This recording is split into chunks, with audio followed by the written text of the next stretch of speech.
this is the bunkhouse. And this is just a little guest space. Gonna be the place where I have a sewing machine in there. It's a little bit bigger area for us just to visit with people and not have everybody crammed in our main house, which is small. Our main house is only 760 square feet. So this house adds another about 600, and it provides a guest space and a little bit more room. We don't have nearly as many walls in this house. I thought that since I was showing you the bunkhouse, that I might as well show you the inside of the bunkhouse and give you the bunkhouse tour. So it was mostly completed on the inside with the electrical. The only things it didn't really have was the plumbing, and then the plumbing equipment. So, you know, like the shower and the sink and all the fixtures, that kind of stuff. So anyway, okay, so we'll go inside. And I have dogs in here. They're all excited to see everybody. Actually, they're hoping for a treat is what they're doing. So, let's see. I can pull it back a little bit more. There we go. So I have some cabinets and a little kitchenette area. And we ended up putting in the pantry, if you saw the last video where it was in construction. And we discovered we needed some hooks as you walk in the door to hang things on, purses, coats, any of that kind of stuff.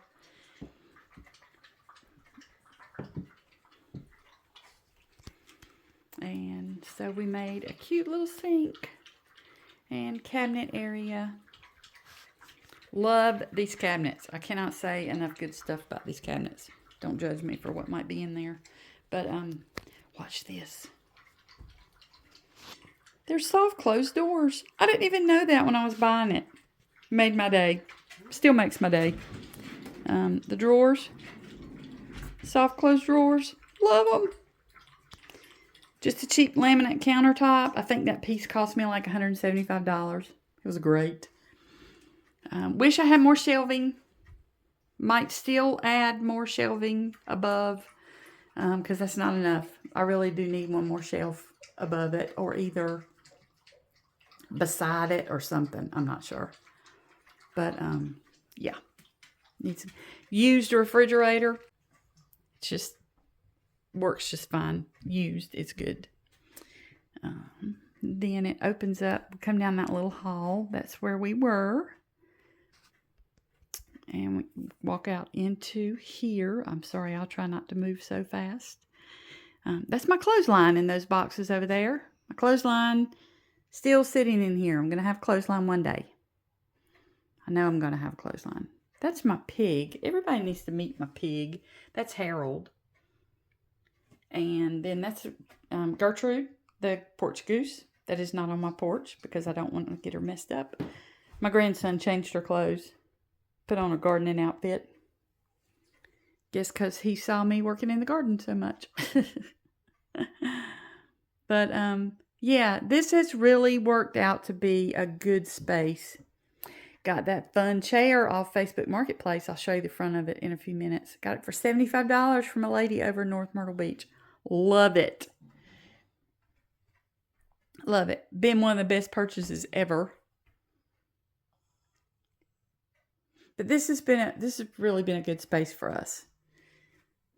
The front door, or I guess what you would say the side door, comes in from the driveway, and then the back door comes out onto the back patio in the backyard where you've seen me with the raised garden beds and stuff. So we chose a composting toilet in this bathroom because we were going to have to pay $4,000 to have a grinder pump installed because our septic system's X amount of feet away, and I was just not going to pay that.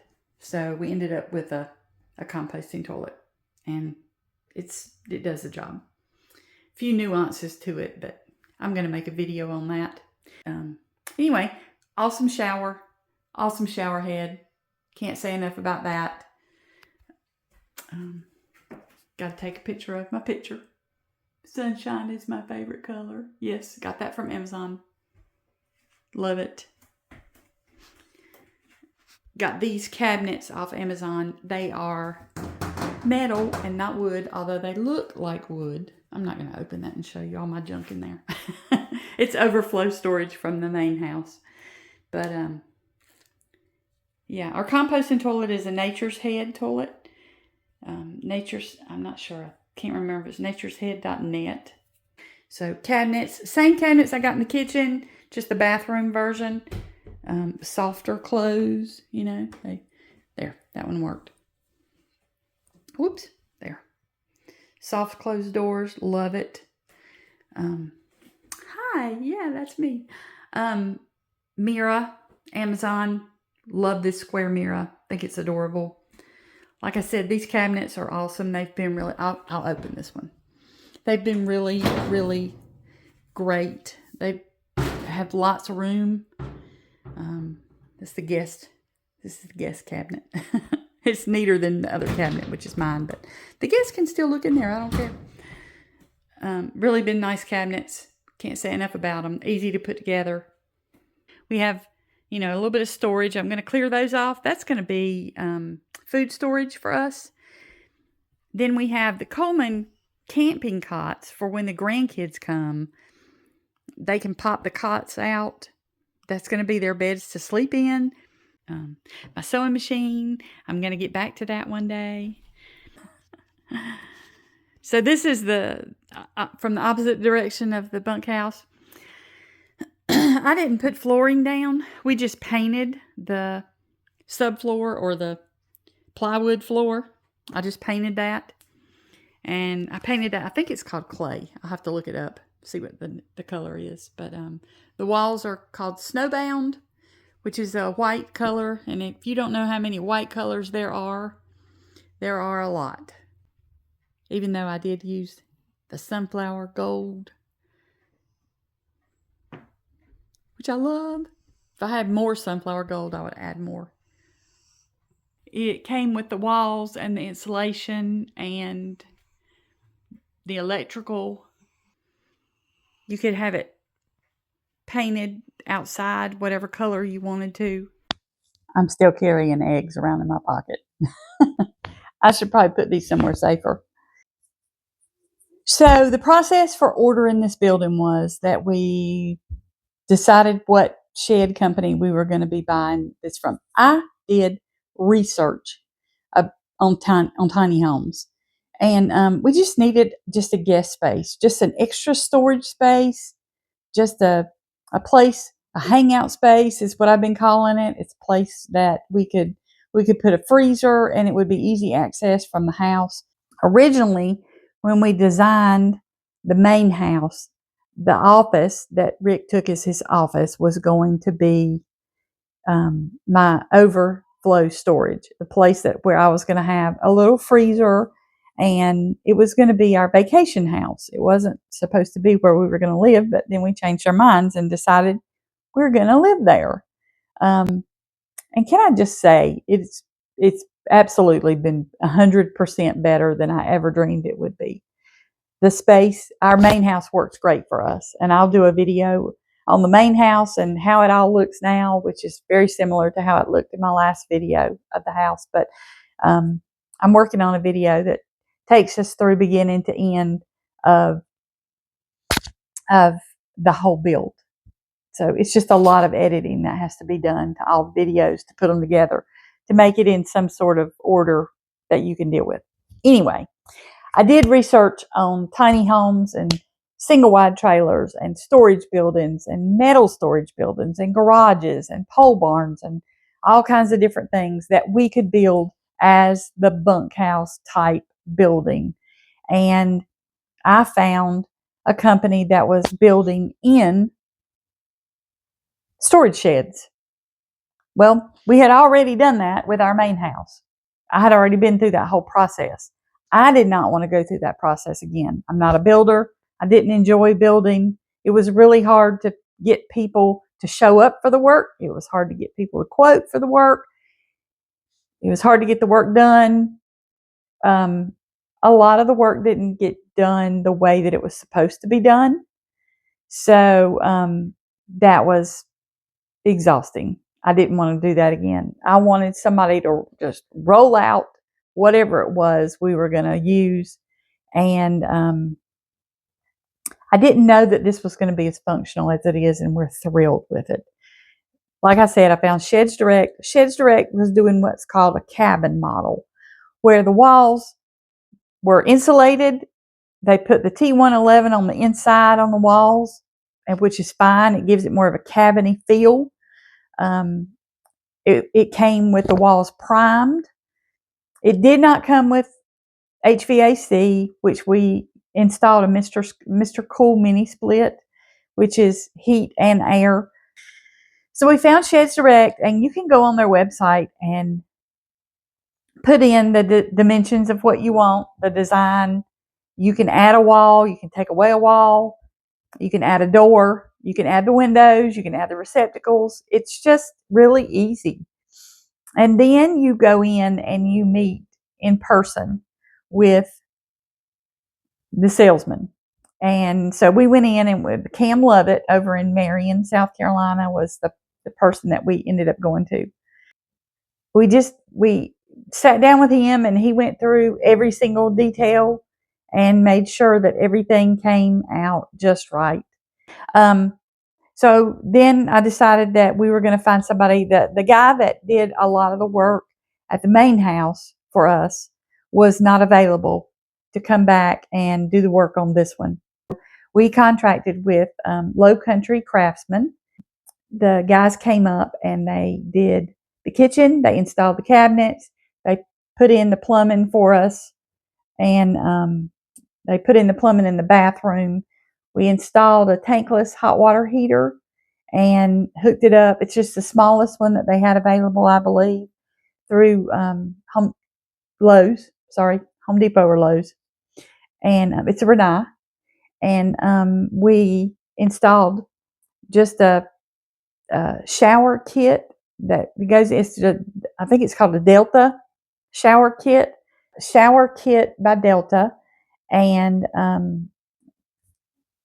the Low Country Craftsman, as you saw on a previous video, they went in and cut out a wall for us from the kitchen and added the little pantry area, which then took down the area of the bathroom and shrunk it up so that it matched with the shower. So the space that we had extra from the shower is what we turned into the pantry.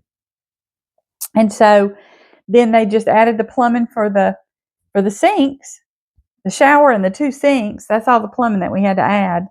And hooked everything up and put me some flooring down in the kitchen and in the bathroom, because those were going to be wet areas. And it went really smooth. We had a girl come out and do the painting for us. So she painted all the walls and the ceiling for us, because I felt like it was just too much. I was still trying to pack our Myrtle Beach house and get everything here. But I'll add the numbers of how much everything cost us for the bunkhouse, as far as the HVAC unit and what size we added. I think it was an 18,000 BTU, and we have 1 unit in here, and it absolutely does the job as far as keeping it cool. Keeping it warm, it's going to need a little extra help during the cold winter, but as long as it's our normal, like 40-degree-ish type winter, it keeps up great. We don't have any problems with that. In fact, it'll roast you out of here if you let it. But I'll put in the numbers as to what the hot water heater cost, and everything else is just our stuff that we moved from Myrtle Beach. I mean, we had all this stuff. So I'll try to leave links for everything, or at least put the numbers in there so that you'll know what they were. We absolutely would do this again. If I needed another building for guests or for storage or for whatever, I would absolutely use this again. This has been phenomenal for what we needed it for. So if you have questions, absolutely leave a comment. I'll try to answer every question that's been put out. But as far as tiny I guess you'd call this tiny house small house living. But tiny house is supposed to be 400 square feet or less. And this is, I have to look at the exact measurements, but this is about 600 square feet. And I could live in this, no problem. I could live in this whole area. I could live in the bunkhouse myself. And I think he and I could probably live in the bunkhouse together. It's bigger than a hotel room. And I keep looking around because I'm looking at the different spaces that we use in here, and it's very comfortable. So for one or two people, this is absolutely a livable house. And the space back there where the bed is, for the company that we got this from, they would install a wall that comes across the entire building, floor to ceiling. They could install a wall, much like this wall behind me, but they could install a wall, and you could have a separate bedroom if you wanted to do that. We just didn't want to break up the space for the HVAC unit. I have to say the space is very usable. So anyway, hope you enjoyed the video. Hope you learned something.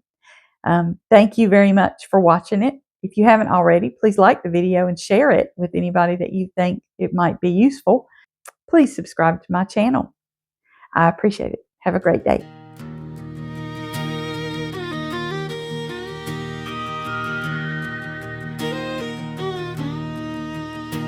There's a rusted sign on County Road 9. Faded letters spell no outlet.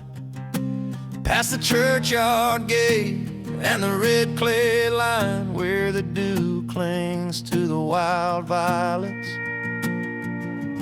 You won't find it on a map or a guide, but it's the place where my heart resides, where the gravel meets the pine.